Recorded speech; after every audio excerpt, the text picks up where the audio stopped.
لیکن Asian tiger تو بنا تھا ایکسپورٹس بڑھا کے. اور پھر چائنا کی بھی ساری جو گروتھ دیکھی انہوں نے کانسنٹریٹ کر کے ایکسپورٹس بڑھائی تھی. مجھے یاد ہے مہاتر محمد سے میں 20 سال پہلے ملا تو وہ مجھے بتا رہے تھے کہ ہم نے باقاعدہ ایکسپورٹس بڑھانے کے لیے پہلے ہم نے الیکٹرانکس کی اس کو کاٹیج انڈسٹری بنایا. گھروں کے اندر ہم نے چھوٹے چھوٹے اسمبلی پلانٹس لگائے. ادھر سے پھر ہم نے ڈیولپ کر کے آہستہ آہستہ وہ $80 بلین کی ان کی پرائمری ایکسپورٹس تھی پہلے ربر یا ٹن کی, وہ ساری انہوں نے الیکٹرانکس کے پورا انہوں نے اپنی اکانومی اٹھا دی. یہاں کبھی کسی نے کوشش نہیں کی. اور خاص طور پہ یہ جو پچھلے 5 سال میں ہمارے آنے سے پہلے آپ ذرا دیکھیں تو صحیح, وہ ابھی گراف جو شوکت نے دکھایا وہ ایکسپورٹ اسٹیگننٹ تھی. اور ایکسپورٹس اگر آپ کی بڑھ نہیں رہی تو ملک کا کیسے آگے بڑھ سکتا ہے؟ اور وہی ہوتا ہے, تھوڑی سی ہماری گروتھ ریٹ اوپر جانے لگتی ہے, کرنٹ اکاؤنٹ کے اوپر پریشر پڑ جاتا ہے, وہ پھر ہمیں IMF کے پاس جانا پڑتا تھا, اور اسی سائیکل میں ہم پھنسے ہوئے تھے.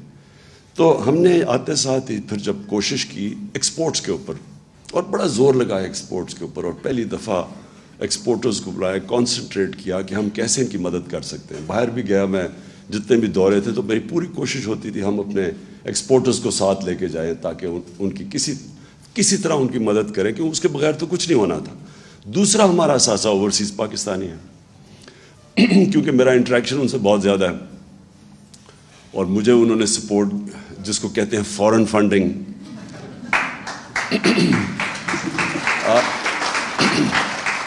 کہ وہ لوگ جو بیچارے محنت کش لوگ جن کے اوپر ملک چلتا ہے, ان سے, کیونکہ میں شوکت خانم میں جب میں نے پیسے اکٹھے کرنے شروع کیا آج سے 30 سال پہلے, تو یہاں تو بڑی جلدی ڈونر فٹیگ ہو گئی. تو میں پھر جدھر پاکستانی تھے دنیا میں, تب سے میرا ان سے ریلیشن شپ ایکچولی میرے پہلے بھی تھی کرکٹ کی وجہ سے, کیونکہ ہم جب کرکٹ باہر کھیلتے تھے تو اوورسیز پاکستانی آ کے سپورٹ کرتے تھے.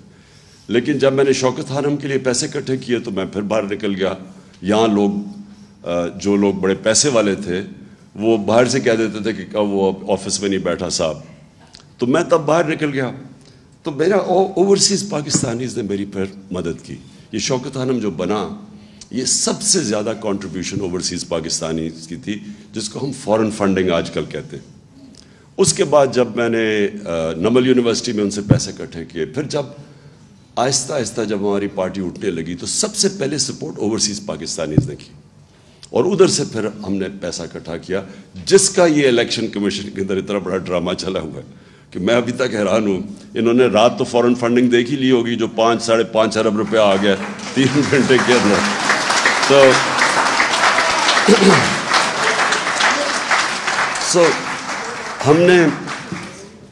میں تب بھی جب میں اوورسیز پاکستانیز کو ملتا رہا تو میں نے ہمیشہ, میرے دل میں یہ تھا کہ ایک دن آئے گا کہ یہ پاکستان کو بیل آؤٹ کریں گے.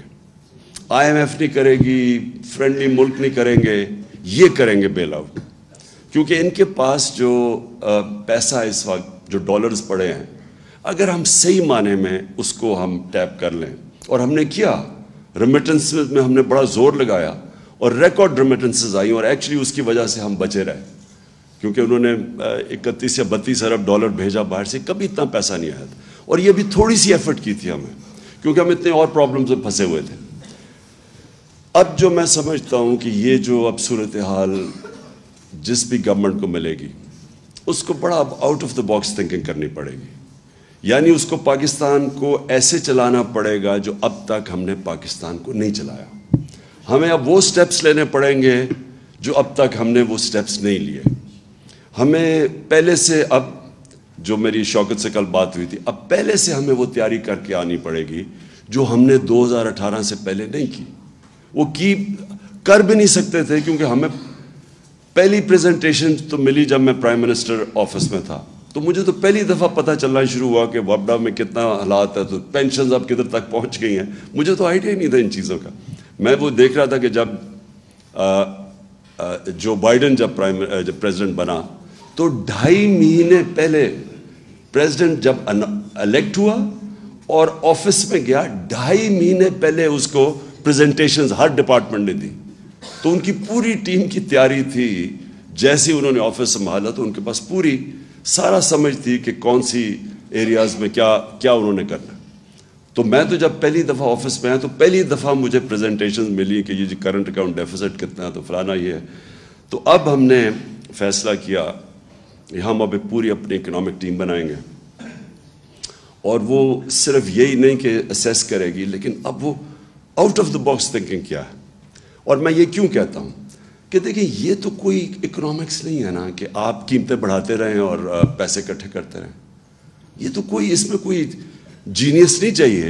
وہ تو ایم کیو ایم بڑا اچھا پیسہ اکٹھا کر لیتی تھی بھٹا لے کے, وہ تو لوگوں کو پیسے بڑھا دیتے تھے نا. وہ جو دکاندار تھا وہ اپنی قیمت بڑھا دیتا تھا اسے جب پیسے لیتے تھے.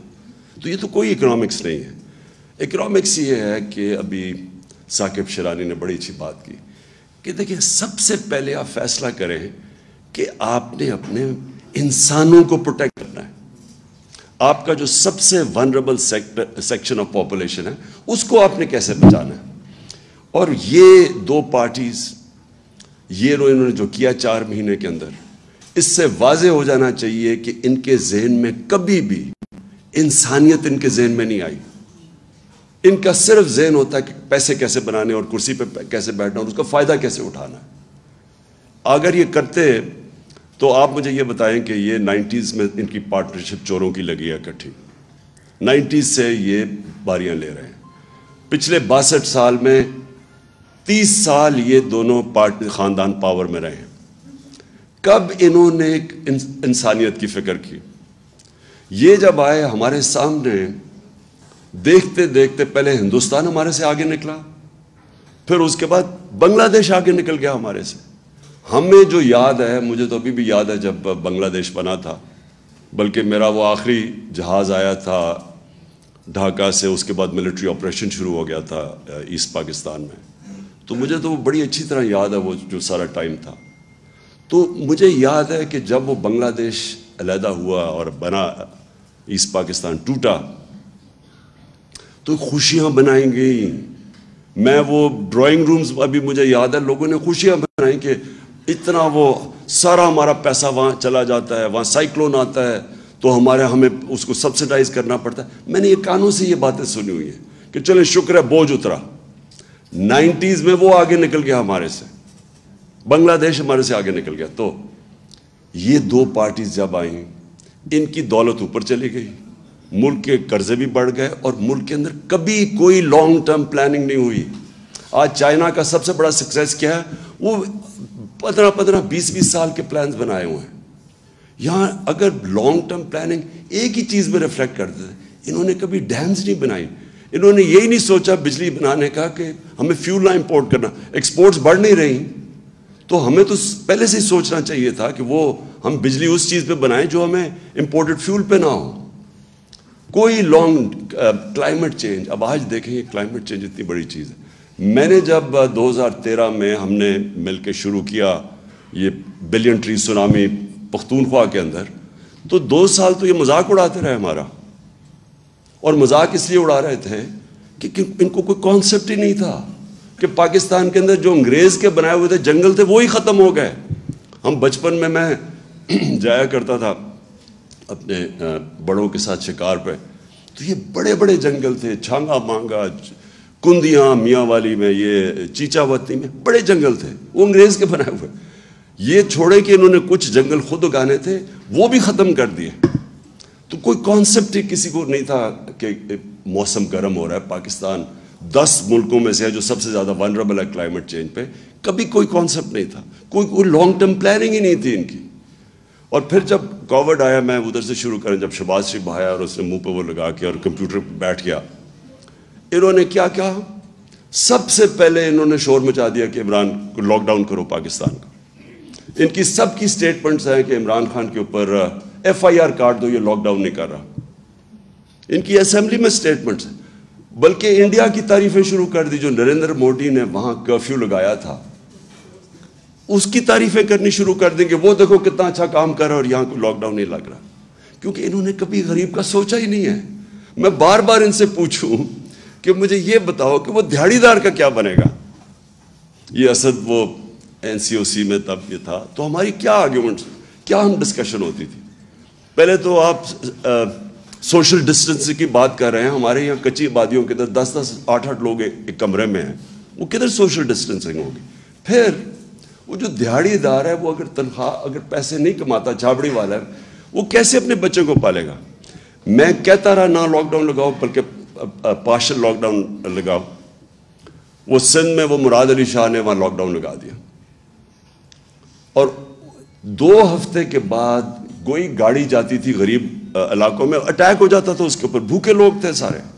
اس نے پھر ڈر کے پھر میرے کندھے پہ بندوق چلائی. اس نے کہا اچھا اب آپ کہہ رہے ہیں تو ہم لاک ڈاؤن ہٹا رہے ہیں، کیونکہ وہ ڈرا ہوا تھا کہ اگر وہ ہاسپٹل میں زیادہ لوگ آ گئے تو پھر میرے اوپر وہ بلیم کرے گا. لیکن میں صرف اسے ایک مینٹل ایٹیٹیوڈ آپ کی بتانا چاہتا ہوں کہ ان کے کبھی بھی ذہن میں عام آدمی نہیں تھا. انہوں نے سوچا ہی نہیں کہ عام آدمی کیسے گزارا کرے گا. دیہڑی دار ہے، یہ ہے، کتنے لوگ ہیں. ہمارا جو لیبر ہے وہ زیادہ تر تو انفارمل سیکٹر میں ہے، اس کی تو کوئی رجسٹریشن ہی نہیں ہے.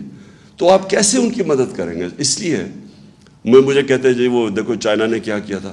ووہان سٹی میں جب چائنا نے لاک ڈاؤن لگایا تھا، ایک گھر پہ کھانا پہنچایا تھا انہوں نے. تو ہمارے پاس تو تھا ہی نہیں. تو لہٰذا جب ہم اس ساری چیز سے نکلے، میرا ایمان اللہ میں ہے کہ وہ ہمیشہ جب ایک غریب کی آواز بھی سنتا ہے، اس کی دعا بھی سنتا ہے، اس کی تکلیف بھی سنتا ہے. وہ جب آپ اپنے لوگوں کو کرش کرتے ہیں، سوچتے ہی نہیں ہیں اب IMF یہ کہہ رہا ہے تو چلو یہ کر دو. انہوں نے آتے ساتھ ہی جتنے سٹیپس اٹھائے ہیں، ایک دفعہ مجھے بتائیں کہ ایک عام آدمی ان کی ذہن میں فیچر کیا ہے کہ آج یہ ابھی جو فگرز بتائی ہیں ثاقب نے جو کہ 45% اگر کنزیومر پرائس انڈیکس، میننگ کہ وہ کھانے پینے کی چیزیں جو عام آدمی کو افیکٹ کرتی ہیں، جو بجلی ہے جو عام آدمی کو افیکٹ، انہوں نے سوچا کہ اس کے اوپر کیا گزر رہی ہے. یہ صرف اور صرف سوچ رہے ہیں اپنی، صرف میں آپ کو آج بتاتا ہوں کیا سوچ رہے ہیں. انہوں نے NRO کیسے لینا ہے، اپنی کرپشن کیسز کیسے ختم کرنے ہیں. انہوں نے کیسے اب یہ عام آپ مارکیٹ میں چلے جائیں، ان کے وزیر لگے ہوئے ہیں پیسے بنانے کے لیے، ان کو کوئی فکر نہیں ہے. ان کے ذہن میں بھی نہیں آ رہا کہ عام آدمی کے اوپر آج کیا گزرے گی جو انفلیشن ہے. سم اپ میں یہ کرتا ہوں، ہمارے جو اب چیلنجز ہیں بڑے چیلنجز ہو گئے ہیں پاکستان کے لیے. جو اب ہمیں سوچنا ہوگا کہ ہم نے اب کیسے کیا سٹیپس لینے ہیں. انشاءاللہ اگر ہماری حکومت آتی ہے تو وہ ہمیں وہ سٹیپس لینے پڑیں گے جو آج تک پاکستان میں کسی نے نہیں لیے. وہ واقعی وہ بڑے فیصلے کرنے پڑیں گے جو ابھی تک ہم نہیں کرتے. ہم کسی نہ کسی اپنی گورنمنٹس بچانے کے لیے پیچھے ہٹ جاتے ہیں. وہ جو فیصلے ہوں گے اس میں جو سب سے نمبر 1 جو فیچر کرے گا کہ ہم نے کیسے پروٹیکٹ کرنا ہے اب اپنے یہ ونربل لوگوں کو، اس کو ہم پرائیورٹی بنائیں گے. اس کے بعد ڈیولپ کریں گے اپنے باقی سارے پلانز. اور میں جو سمجھتا ہوں کہ جو آگے فیچر کرے گا، جو سب سے بڑے ہمیں اس ملک کو نکالے گا اب جو آگے کرائسس آ رہا ہے، اس میں ہمارے اوورسیز پاکستانی ہیں. یہ وہ لوگ ہیں اگر ہم صحیح معنی میں، اور ہم ڈیوائز کر رہے ہیں ابھی سے، ہم نے پلاننگ شروع کی ہے کہ ہم کیسے ان کو انویسٹمنٹ یہاں کروائیں اپنے ملک میں. کیا چیز، کیونکہ انویسٹمنٹ کا سب سے بڑا پرابلم پاکستان میں کیوں ہمارے دور میں ہم نے بلکہ انویسٹمنٹ آ رہی تھی لیکن رکاوٹ کیا تھی کہ جی اب گورنمنٹ جا رہی ہے تو 2 ہفتے میں جا رہی ہے، 3 ہفتے میں جا رہی ہے، اب دھرنا ہے. اس کی وجہ سے ایک انسرٹنٹی کریٹ کی ہوئی تھی. تو پولیٹیکل سٹیبلٹی سب سے پہلے بہت ضروری ہے. اور اس کے بعد اوورسیز پاکستانی ہماری پرائیورٹی ہونی چاہیے کہ ان کو ہم کیسے ڈرا کر سکتے ہیں کہ جو ہمارا کرنٹ اکاؤنٹ ڈیفیسٹ بڑھ جاتا ہے، اس کو ہم کیسے اس انٹرم پیریڈ میں کور کریں. میں نے 2 بڑے پروجیکٹ سوچے تھے اور دونوں اوورسیز پاکستانی اس کے لیے تھے. ایک ابھی جو راوی سٹی، ایک نیا شہر، کیونکہ وہ سب سے زیادہ اس میں اوورسیز پاکستانیز کا انٹرسٹ تھا. دوسرا ایک بنڈل آئلینڈ ہے کراچی میں، بالکل وہ پڑا ہوا ہے ایسے ہی، سارا سیوریج جا رہا، یعنی وہ کوئی بیکار جگہ ہے. ادھر سے ہم نے پوری پلاننگ کر لی. بڑے انویسٹرز آ رہے تھے، دبئی سے بڑے کنسورشمز آ رہے تھے اس کے اندر انویسٹ کرنے. دونوں سیبوٹاج کیے گئے. بنڈل آئلینڈ ہم کام شروع کرنے لگے، سندھ گورنمنٹ نے NOC وڈرا کر لیا. یہاں جو راوی سٹی تھی، اس میں ہمیں بڑے بڑے انویسٹرز آ رہے تھے، بلینز آف ڈالرز آ رہے تھے ہماری انویسٹمنٹ کے لیے. 11 مہینے ایک جج نے اسٹے آرڈر دے دیا، روک دیا پروجیکٹ اس نے. 11 مہینے. اور ہمیں پتہ ہے کدھر سے پریشر تھا. پریشر سارا یہ ہاؤسنگ سوسائٹیز کا تھا جو ایک بہت بڑا مافیا بن گیا. انہیں پتا تھا کہ اگر نیا پورا شہر اوپر چلا جائے، ماڈرن سٹی بن جائے، تو یہ جو ریل اسٹیٹ، یہ جو سارا اس وقت بہت بڑا اسکیم بھی ہے اس کے اندر، ان کو ڈر تھا کہ وہ رک جائیں گے، ان کی پراپرٹیز یعنی لوگ ادھر انویسٹ کریں گے. انہوں نے 11 مہینے اسٹے آرڈر، اور میں اس لیے کہہ رہا ہوں کہ اس کے اندر ہمارے پاس بلینز آف ڈالرز آ جا رہے تھے جو کور کر دیتے یہ جو کموڈیٹی سپر سائیکل کرونا کی وجہ سے ساری دنیا میں آیا ہوا تھا. میرا خیال تھا کہ ہم وہ گیپ تب تک کور ہم رائڈ کر دیں یہ پیریڈ جب کہ یہ کموڈیٹی سپر سائیکل نیچے جائے گا. تو میں وہ انفارچونیٹلی انہوں نے سیبوٹاج کیا، لیکن میں ابھی بھی سوچتا تھا کہ ہمیں یہ نہ سازش کے تحت ہمیں ہٹاتے تو ہم اس کو اس طرح رائڈ کرتے، کیونکہ ابھی بھی روڈا چل پڑا تھا تب، تو اس میں ہمارے پاس پیسے آ جانے تھے. تو آخر میں سمجھتا ہوں کہ انشاءاللہ یہ طریقہ جو آنے والا وقت ہے، اس میں ہمیں نمبر 1 اپنے عام آدمی کی اب بچانا ہے اس کو. یہ جو مہنگائی آ رہی ہے، اور اس کے بعد یہ جو ایفیکٹس بدقسمتی سے آئیں گے فلڈز کی وجہ سے، تو ہم نے اس کو پروٹیکٹ کیسے کرنا ہے، اس کے لیے بھی out of the box thinking ہمیں کرنی پڑے گی. اور جو پرابلمز آئیں گے اور جو ہمارے کرنسی کے اوپر پریشر پڑیں گے، وہ انشاءاللہ ہم اب ڈیوائز کر رہے ہیں طریقے کہ کیسے ہم اوورسیز پاکستانیز کو انویسٹمنٹ کروائیں گے پاکستان میں، ان کے لیے بھی ون ون سچویشن ہو اور ہمارے ملک کو بھی یہ مشکل وقت سے نکال دیں. شکریہ جی.